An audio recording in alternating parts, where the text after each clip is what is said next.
2024 United States presidential election is set to take place on November 5, 2024. However, political observers worldwide are following the events unfolding in that nation with greater interest after a seminal moment in the context of the upcoming elections. The assassination attempt on Republican presidential nominee Donald Trump during a campaign speech in Pennsylvania.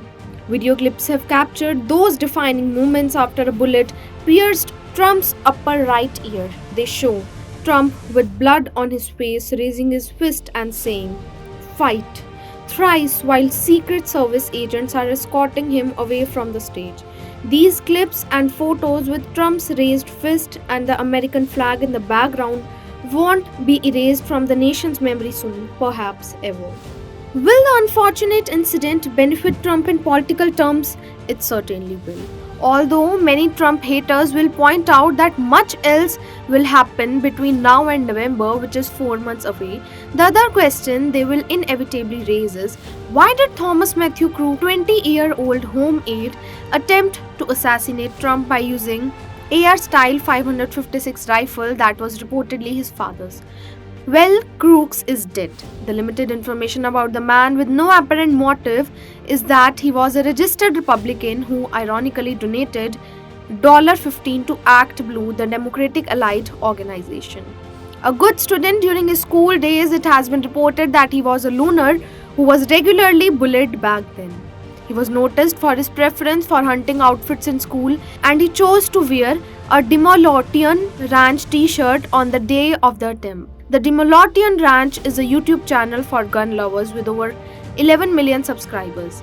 As investigations to get to the bottom of the matter continue, it is sufficiently obvious that establishing his motive will be nowhere near as easy as they say.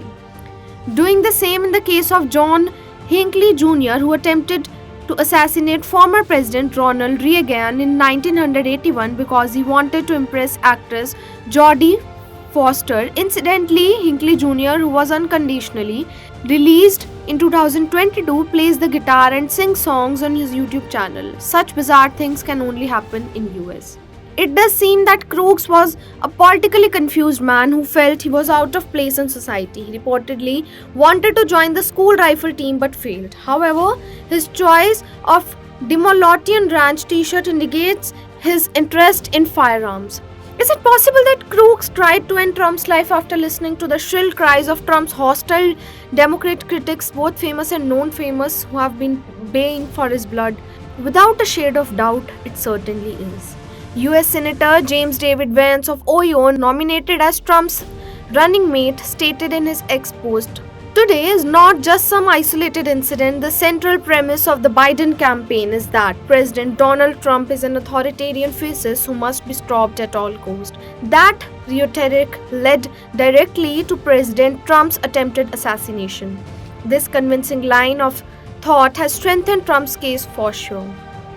The last time a similar incident occurred was 112 years ago when insane tavern owner John Skarnak, who claimed to have visions asking him to assassinate Theodore Roosevelt, shot the latter in the middle of the campaign speech at point blank range. Although bullet lodged in Roosevelt's chest, he went on to finish his speech, while Trump did not. However, references to the Roosevelt episode in the context of the assassination attempt on Trump on social media are not surprising.